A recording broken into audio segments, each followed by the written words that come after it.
আমাদের গরু ছাগল সব। চোখের সামনে একটু একটু করে তলিয়ে যাচ্ছে আস্ত একটা জনপদ। মৃত্যু শয্যায় হাজারো মানুষ, আর চারদিকে শুধুই বেঁচে থাকার এক নিদারুণ হাহাকার। বাংলাদেশের বুকে যেন নেমে এসেছে এক ভয়াল জলজ অভিশাপ। একদিকে স্মরণকালের ভয়াবহ বন্যায় ভাসছে দেশের বিস্তীর্ণ অঞ্চল, অন্যদিকে নতুন করে ধেয়ে আসছে আরও এক প্রলয়ঙ্কারী বিপদ। 15 লাখেরও বেশি মানুষ আজ সম্পূর্ণ বিপর্যস্ত। ঘর বাড়ি হারিয়ে খোলা আকাশের নিচে বা এক চিলতে শুকনো আশ্রয়ে দিন কাটছে লাখ লাখ পরিবারের। কোথাও বুক সমান পানি, কোথাও বা টিনের চালও তলিয়ে গেছে গহীন স্রোতে। কিন্তু আপনি কি জানেন, এই ভয়াবহতার মাঝেই দেশের আরও 10টি জেলার জন্য অপেক্ষা করছে এক নতুন অশনি সংকেত? কেন হঠাৎ করে দেশের এমন পরিস্থিতি? আর যারা ত্রাণের আশায় পথ চেয়ে বসে আছেন, তাদের কাছে কেন পৌঁছাচ্ছে না সাহায্য? আজকের এই ভিডিওতে আমরা বন্যার এমন কিছু অজানা দিক, ত্রাণের পেছনের আসল সত্য এবং আগামী দিনগুলোতে কোন কোন জেলার উপর দিয়ে বয়ে যেতে পারে এই জলীয় তাণ্ডব, তার এক পুঙ্খানুপুঙ্খ বিশ্লেষণ তুলে ধরব। এমন একটি তথ্য আপনাদের জানাবো যা হয়তো আপনার নিজের এলাকার জন্যেও সতর্কবার্তা হতে পারে। তাই দেশের বর্তমান পরিস্থিতির এই গভীর ও লোমহর্ষক বিশ্লেষণটি জানতে ভিডিওটি একদম শেষ পর্যন্ত দেখতে থাকুন। প্রকৃতির এক নিষ্ঠুর খেলায় যেন আজ লণ্ডভণ্ড পুরো বাংলাদেশ। টানা বৃষ্টি আর উজানের পাহাড়ি ঢলে দেশের দক্ষিণ পূর্বাঞ্চল থেকে শুরু করে বিভিন্ন প্রান্ত আজ পরিণত হয়েছে এক বিশাল মৃত্যুপুরীতে। শুধু সংখ্যা দিয়ে এই ভয়াবহতা মাপা যাবে না, তবে পরিস্থিতি বোঝাতে কিছু পরিসংখ্যান দেয়া জরুরি।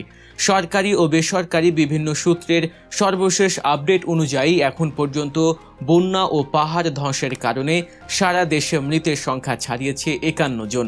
আহত হয়েছেন অসংখ্য মানুষ। চট্টগ্রাম, খাগড়াছড়ি, রাঙামাটি, বান্দরবান, কক্সবাজার, মৌলভীবাজার ও হবিগঞ্জ এই 7টি জেলার অবস্থা সবচেয়ে বেশি শোচনীয়। শুধু চট্টগ্রামে 7,60,000-এরও বেশি মানুষ চরম ভোগান্তির শিকার। লাখ লাখ পরিবার আজ পানিবন্দী, যাদের ঘরের ভেতরে গলা সমান পানি। রান্না করার তো প্রশ্নই আসে না, খাওয়ার মতো এক ফোঁটা বিশুদ্ধ পানিও মিলছে না অনেক জায়গায়। কক্সবাজার জেলার অবস্থা বর্তমানে সবচেয়ে বেশি করুণ। সেখানে প্রায় 2,68,000 পরিবার পানিবন্দী হয়ে পড়েছে। ঘরবাড়ি ডুবে যাওয়ায় মানুষ হন্য হয়ে খুঁজছে একটু উঁচু জায়গা। কিন্তু এই থই থই জলের স্রোত শুধু ঘরবাড়ি ভাসিয়ে নেয়নি, ওলট পালট করে দিয়েছে সাধারণ খেটে খাওয়া মানুষের জীবন। দিন এনে দিন খাওয়া মানুষগুলোর কাজের পথ পুরোপুরি বন্ধ। এ যেন এক অভিশপ্ত সময় পার করছে পুরো দেশ। একদিকে গ্রামের পর গ্রাম পানির নিচে, অন্যদিকে রাজধানী ঢাকাও রেহাই পায়নি। টানা বৃষ্টিতে ঢাকার বিভিন্ন রাস্তায় জলাবদ্ধতা সৃষ্টি হয়ে নগর জীবনও অচল হয়ে পড়েছে। যানজট আর জলজটে সাধারণ মানুষের নাভিশ্বাস উঠেছে। তবে সবচেয়ে বড় ট্র্যাজেডি বা মানবিক বিপর্যয়টা ঘটছে ত্রাণ বিতরণের ক্ষেত্রে। হ্যাঁ, এই মুহূর্তে সবচেয়ে বড় সংকট হলো যাদের সাহায্য সবচেয়ে বেশি প্রয়োজন, তাদের কাছে ত্রাণ পৌঁছাচ্ছে না।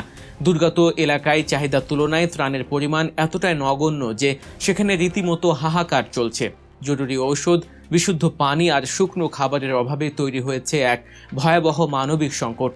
বড় বড় ব্যবসায়ী সংগঠন বা জনপ্রতিনিধিদের যে সময়ে মানুষের পাশে পাহাড়ের মতো দাঁড়ানোর কথা ছিল, সেখানে তাদের উপস্থিতি একেবারেই হতাশাজনক। সামাজিক ও স্বেচ্ছাসেবী সংগঠনগুলো নিজেদের জীবনে ঝুঁকি নিয়ে কাজ করলেও তাদের সক্ষমতা অত্যন্ত সীমিত। এই চরম সংকটে ত্রাতার ভূমিকা অবতীর্ণ হয়েছে বাংলাদেশ সেনাবাহিনী। সেনাবাহিনীর বিভিন্ন পদাতিক ডিভিশন জীবনে ঝুঁকি নিয়ে টানা উদ্ধার ও ত্রাণ কার্যক্রম চালিয়ে যাচ্ছে। বিভিন্ন জেলায় খোলা হয়েছে 1,131টিরও বেশি আশ্রয় কেন্দ্র, যেখানে লাখ লাখ মানুষ আশ্রয় নিয়েছেন।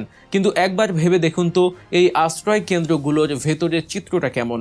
যে স্কুলে কিছুদিন আগেও শিশুরা হাসি মুখে পড়াশোনা করত, আজ সেই স্কুলের একটি মাত্র শ্রেণীকক্ষে গাদাগাদি করে থাকছে 15 থেকে 20টি পরিবার। একদিকে সদ্য জন্ম নেয়া নবজাতক, অন্যদিকে চরম অসুস্থ বৃদ্ধ। কারো পরনে শুকনো কাপড় নেই, কারো কাছে নেই জীবন রক্ষাকারী ঔষধ। সারাদিনে একবেলা খাবারও জোটেনি অনেকের কপালে। বন্যার পানির চেয়েও বেশি ভারী হয়ে উঠেছে দুর্গতদের চোখের পানি। একটি ছোট্ট মেয়ে তার বাবাকে জিজ্ঞেস করছে, আব্বু, আমাদের বাড়িটা কোথায়? আমরা কি আর কোনোদিন বাড়ি ফিরে যেতে পারবো? বাবা কোনো উত্তর দিতে পারেন না, কারণ যে বাড়িতে তারা গত রাতেও একসঙ্গে খেয়েছেন, আজ সেই বাড়ির শুধুই চালের এক টুকরো অংশ পানির উপরে ভাসতে দেখা যাচ্ছে। একজন বাবা তার 2 হাত দিয়ে শক্ত করে ধরে রেখেছেন তার শিশুকন্যাকে, পাছে স্রোতের টানে আদরের ধন ভেসে না যায়। এই দৃশ্যগুলো কোনো সিনেমা নয়, এগুলো আমাদের দেশের বর্তমান বাস্তবতার এক খণ্ডচিত্র। এখন আসুন সবচেয়ে ভয়ের কথায় আসে। আপনি হয়তো ভাবছেন দক্ষিণ পূর্বাঞ্চলের পানি তো ধীরে ধীরে নামতে শুরু করেছে, সাঙ্গু আর মাতামুহুরী নদীর পানি কমছে, মানুষ হয়তো এবার বাড়ি ফিরবে। কিন্তু এখানে গল্পের শেষ নয়। একদিকে যখন সামান্য স্বস্তির আভাস, ঠিক তখনই দেশের অন্য প্রান্তে ঘনীভূত হচ্ছে নতুন এক প্রলয়ঙ্কারী বিপদ। আবহাওয়া অধিদপ্তর এবং বন্যা পূর্বাভাস ও সতর্কীকরণ কেন্দ্রের সর্বশেষ তথ্য অনুযায়ী দেশের আরও 10 থেকে 12টি জেলা নতুন করে বন্যা চরম ঝুঁকিতে পড়তে যাচ্ছে।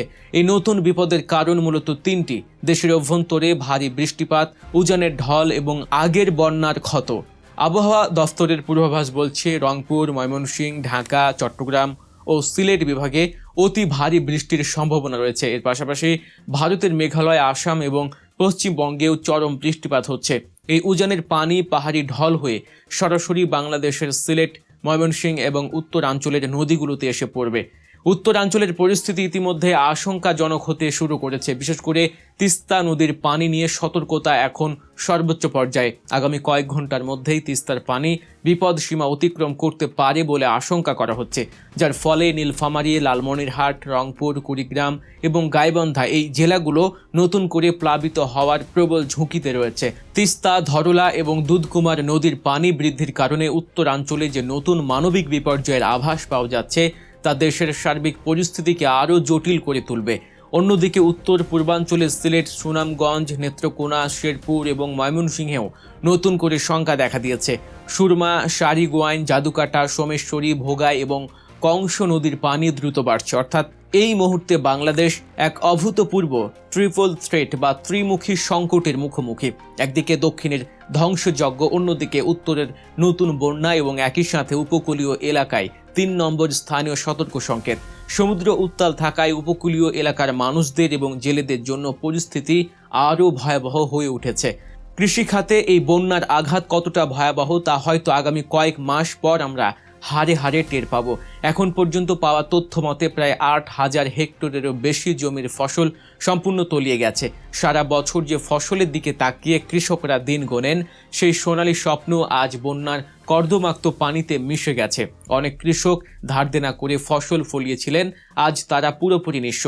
কৃষির এই বিশাল ক্ষতি দেশের ভবিষ্যৎ খাদ্য নিরাপত্তায় এক বিশাল প্রভাব ফেলবে, যা পুনরুদ্ধার করা দীর্ঘমেয়াদী পরিকল্পনার দাবি রাখে।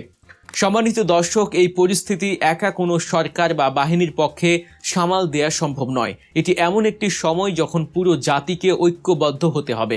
আপনি যদি উপকূলীয় এলাকা বা নতুন করে ঝুঁকিতে থাকা ওই 17টি জেলার কোনো একটিতে অবস্থান করেন, তবে আজই সতর্ক হন। নিজের জরুরি কাগজপত্র, শুকনো খাবার এবং প্রয়োজনীয় ঔষধ পলিথিনে মুড়িয়ে নিরাপদ স্থানে গুছিয়ে রাখুন। নিকটস্থ আশ্রয় কেন্দ্রের খোঁজ রাখুন এবং পাহাড়ের ঢাল বা ঝুঁকিপূর্ণ স্থানগুলো এড়িয়ে চলুন। পরিস্থিতি প্রতি মুহূর্তে বদলাচ্ছে। খবরের আড়ালের খবর এবং সবচেয়ে বস্তুনিষ্ঠ নির্ভুল বিশ্লেষণ পেতে আমাদের চ্যানেলটির সাথেই থাকুন। দেশের প্রতিটি জেলার সর্বশেষ পরিস্থিতি ও গভীর বিশ্লেষণ সবার আগে পেতে এখনই সাবস্ক্রাইব করুন গল্প নিউজ চ্যানেলটি। পাশে থাকা বেল আইকনটি বাজিয়ে দিন। ভিডিওটি বেশি বেশি শেয়ার করে আপনার চারপাশের মানুষদের সতর্ক করুন। কে জানে, আপনার একটি শেয়ার হয়তো বাঁচিয়ে দিতে পারে অসংখ্য প্রাণ। আপনার এলাকার বর্তমান পরিস্থিতি কেমন তা অবশ্যই আমাদের কমেন্ট বক্সে লিখে জানাবেন। সবাই ভালো থাকবেন, নিরাপদ থাকবেন আর বন্যার্তদের জন্য দোয়া করবেন। আল্লাহ হাফেজ।